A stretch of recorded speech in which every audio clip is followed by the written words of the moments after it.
Shalom, Kal Halal, Yahweh Shem Yahushai, Bahashim Kakodash, double honors to the elder apostles and elder bishops of GMS, uh, and the elders that came before them that taught us his truth, and Shalom and salutations to all the brothers out pushing the word of truth and its sincerity, the hopeful elect tabernacle of David, to the Aquath that are listening and learning, being a pillar of rest, the 144,000, the 1/3, the hopeful elect of Israel. I'm the brother Yahshua. I'm back with the WW3 Daily Update. Shalom and salutations to you as well. Got to get the monologue right. All right, so 2nd Ezra 15 and 14. Okay, so I'm going to read this, and then I'm going to let Nate here speak. And he's basically going to say the same thing that I'm saying without reading the Bible. So 2nd Ezra 15 and 14. Woe to the world and them that dwell therein. For the sword and their destruction draweth nigh, and one people shall stand up and fight against another, and swords in their hands. For there shall be sedition among men, and invading one another. They shall not regard their kings nor princes, and the course of their actions shall stand in their power. A man shall desire to go into a city, and shall not be able, for because of their pride, the city shall be troubled, the houses shall be destroyed, and men shall be afraid. A man shall have no pity upon his neighbor, but shall destroy their houses with the sword, and spoil their goods because of the lack of bread, and for great tribulation. Now I'm going to jump down to 27. For now are the plagues come upon the whole earth, and ye shall remain in them. For the Most High shall not deliver you, because ye have sinned against him. Behold, a horrible vision, and the appearance thereof from the east, where the nations of the dragons of Arabia, the Arabs, shall come out with many chariots, and the multitude of them shall be carried as the wind upon the earth, that all they which hear them may fear and tremble.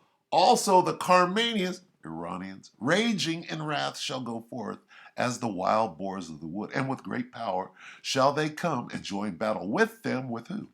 With the Arabs, the dragons, right?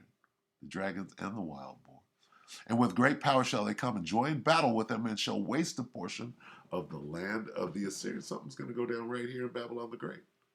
Did I say Babylon? I meant Assyria or Egypt. And then shall the dragons, who's going to win? Who's going to win over there? Then shall the dragons have the upper hand. There it is. Remembering their nature, and if they shall turn themselves, conspiring together in great power to persecute them. I'll stop right there. Now listen to what he says. Canadian Prepper 13 hours ago. Red alert. They're planning something huge. U.S. plane shot down by the dragons. Iran, the Carmanians, mobilizing massive cyber attack. Okay, so listen to the doom and gloom. It's going to sound like he's reading the scriptures. What? Take it away, Nate. All right, this is going to be my most important video of 2023. They say don't fly too close to the sun. Today, I'm in the very least going to catch a major sunburn. What I'm about to tell you, if I tell you too much, will get me canceled. So I'm going to straddle that line of that Overton window to the best of my capability. But before I do that and disclose what I need to say, we got to talk about a quick summary of what's going on in the world. Your 1-minute breakdown, here we go. We got street battles in every major city around the world. People arguing about the Palestine versus Israel situation. The biggest protests that we have ever seen in the history of mankind, when taken as a whole, are happening as a result of what's affecting 10 million people in one of the smallest land masses on earth. We got violent protests, shootings, stabbings, mischief, arson, total pandemonium and bedlam. We got cyber attacks impacting the world's largest bank in China only days after there was a major internet shutdown in Australia. What a surprise. Cyber attacks double in 2023. That's because it's World War III. The Houthis, the honey badger of the Middle East, shoot down a U.S. drone, take full credit for it, and they got no FUCKs to give. And now, suddenly, their internet is down. That means that the war is about to start there. We have ballistic missile and drone attacks from the Houthis on Israel continuing by the day. We got Hezbollah gets Russian missile defense and brandishes Russian anti-ship missiles for the world to see. Are they ever going to act? Well, I guess we're going to find out. I'm going to break down the whole thing because, guys, I had an epiphany. I went and sat on a mountaintop for 48 hours. I figured out exactly what is going on. I'm going to bet the house on this prediction that I'm about to share with you, so please stick with me. Russians say do not travel to the USA and that it might cut U.S. diplomatic ties, that it's going to be scaling down its ambassador force, diplomatic force that it has in the United States. Everybody's saying, oh, the war with Russia is almost over and Ukraine's about to fold, not even close. You know that you're about to go to war when you get when your ambassador's got to leave the embassy and go back home. The bombing is about to start. Don't believe any of that. It hasn't even started yet. NATO is threatening to blockade Kaliningrad. Yes, you heard correct. Russia is losing S-400. They lost 4 units. These are very expensive systems in just the last month. And who is the culprit?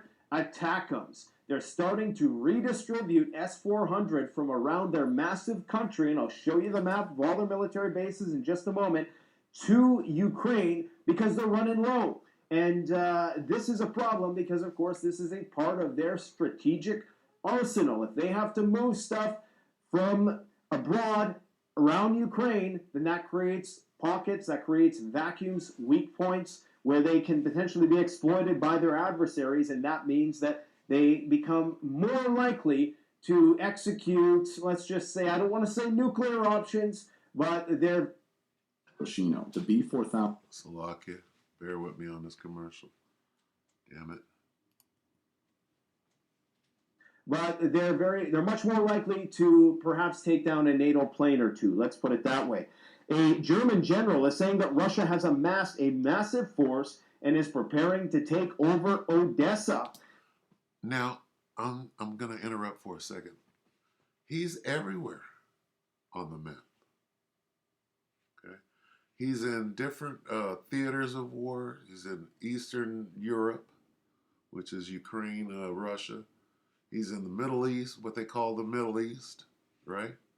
Which is a mess right now.